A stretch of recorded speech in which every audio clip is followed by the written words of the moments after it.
আমাদেরকে টাকা ছাপানো বন্ধ করতে হবে, এই মূল্যস্ফীতি কমাতে হবে। ম্যাক্সিমাম বাজেট এবার যাওয়া উচিত আমাদের হেলথ কেয়ারের ক্ষেত্রে, আমাদের এডুকেশন সেক্টরের উপরে যাওয়া উচিত। সামনের দিনগুলোতে কিন্তু এক্সপোর্ট আরও ফল করবে আমার। আমাদের যে রিস্ক প্রোফাইলিংয়ের কথা একটু আগে বলেছিলাম, সব কিছু এনবিআর করতে হবে কেন? আপনারা ব্যাংকদেরকে দায়িত্ব দেন, ব্যাংকরা ট্রানজ্যাকশন আপনাদেরকে চেক করবে যে কোথায় কোথায় লিকেজ হচ্ছে, কোথায় কোথায় ইম্পোর্টের ক্ষেত্রে মিসডেক্লারেশন হচ্ছে, এগুলো সম্ভব। আরেকটা আমি বলবো যে সকল ব্যবসায়ীদের পক্ষ থেকেই বলবো যে আমাদেরকে টাকা ছাপানো বন্ধ করতে হবে।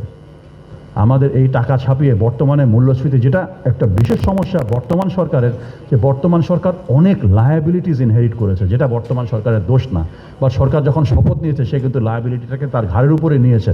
আমাদেরকে টাকা ছাপানো বন্ধ করতে হবে, এই মূল্যস্ফীতি কমাতে হবে, এবং ম্যাক্সিমাম বাজেট এবার যাওয়া উচিত আমাদের হেলথ কেয়ারের ক্ষেত্রে, আমাদের এডুকেশন সেক্টরের উপরে যাওয়া উচিত।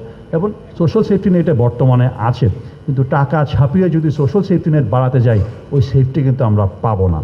Last but not the least, আমি আরেকটা বলবো যে আমাদের আর্থিক খাতের যে সুশাসন, এখানে যে টাকা ছাপিয়ে যে আমরা উইলফুল ডিফল্টারদেরকে সাপোর্ট দিব, এই জিনিসটা আমাদেরকে দেখতে হবে।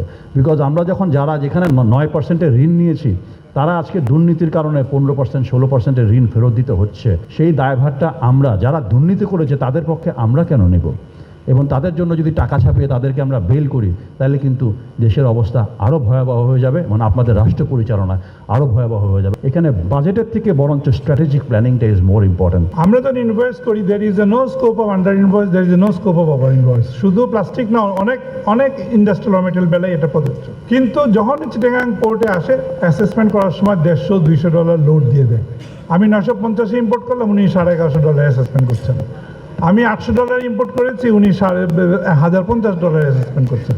আমরা এনবিআর সাথে অনবরত এটা নিয়ে ট্যাক্স করছি, কিন্তু আমি যখন মালটা বিক্রি করতে যাব, আমার কাস্টমার কিন্তু সে 950 ধরেই, ট্যাক্স রেট ধরেই কিন্তু সে আমার কাছ থেকে মালটা নিবে। তো এই যে ডিফারেন্সটা, আমি যে 1050 কিংবা $200 বেশি দিয়ে অ্যাসেসমেন্ট করে ট্যাক্স দিয়ে আমি নিয়ে আসলাম, এটা কিন্তু আমি কম্পিটিটিভনেস থাকলো না। তো আমি রিকোয়েস্ট করব যে আমাদের এনবিআরের সবসময় ওনারা বলেন যে ট্যাক্স পেয়ারকে কমপ্লায়েন্স হতে হবে, কিন্তু এনবিআরকেও তাদের কমপ্লায়েন্স হতে হবে। তাদের এই ধরনের যে অত্যাচার কিংবা এই ধরনের, এটা কিন্তু আসলে নীতি সাপোর্ট করে না। প্লাস্টিক সেক্টরে আমাদের ওয়ার্ল্ড ব্যাংক স্টাডি করেছিল, দে ফাইন্ড আমাদের অনেকগুলো সাবসেক্টর আছে, about 28। They find the 4 subsector is a very important for the export market. একটা হলো টয়েস, একটা হলো হাউস হোল্ড প্রোডাক্ট, প্যাকেজিং, আর একটা হলো গার্মেন্টস অ্যাক্সেসরিজ। তো আমরা we are doing fine in garments accessories. Our total export is around $2 billion in garments accessories. কিন্তু আপনি যখন ইপিবি টার্ন আপ করবেন, ইপিবির পেজ আপনি দেখবেন আওয়ার এক্সপোর্ট ইজ $300 million। কোথায় কোথায় $2 billion আর কোথায় $300 million? Why? Because Bangladesh Bank, NBR, EPB একসাথে বসে একটা সিদ্ধান্ত নিতে পারছেন না যে আমাদের কত করবেন। বাণিজ্য মন্ত্রী মহোদয় এখানে আছেন, আপনি স্যার আপনার যে পলিসিটা আছে বাণিজ্য মন্ত্রণালয়, এক্সপোর্ট পলিসি, সেখানে দেখবেন স্পেসিফিক্যালি বলা আছে যে ডিমড এক্সপোর্টকেও এক্সপোর্ট দেখাতে হবে, এক্সপোর্ট করে দেখাতে হবে এক্সপোর্ট হিসাবে। আমরা বারবার চেষ্টা করে আজ পর্যন্ত এটা সফল হতে পারিনি। ওনারা আমাকে ইপিবিতে পাঠান, ওনারা আমাকে বিয়ের সাথে কথা বলতে পারেন। বিইং ইন দেয়ার পলিসি 6.6-এ স্পেসিফিক্যালি বলা আছে যে এটাকে এক্সপোর্ট হিসেবে দেখা, because we are getting all facilities of export. We have bonded our house, we get the tax benefit, we get everything, কিন্তু আমরা এটা হয় না। সামনের দিনগুলোতে কিন্তু এক্সপোর্ট আরও ফল করবে আমার। ফল করবে কী জন্যে?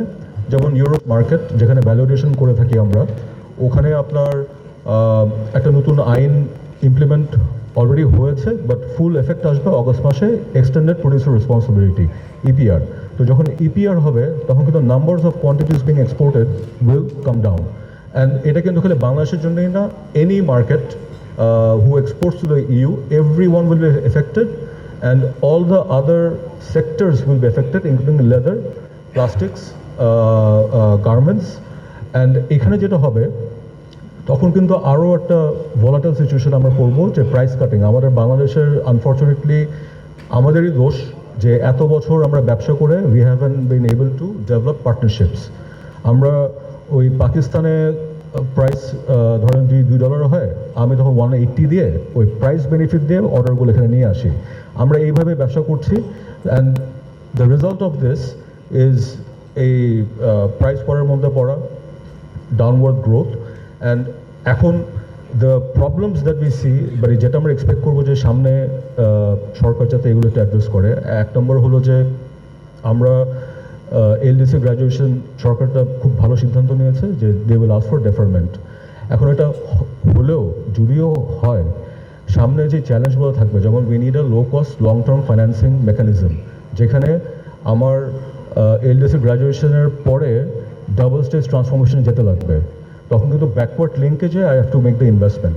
So we need a long term facility for all industries.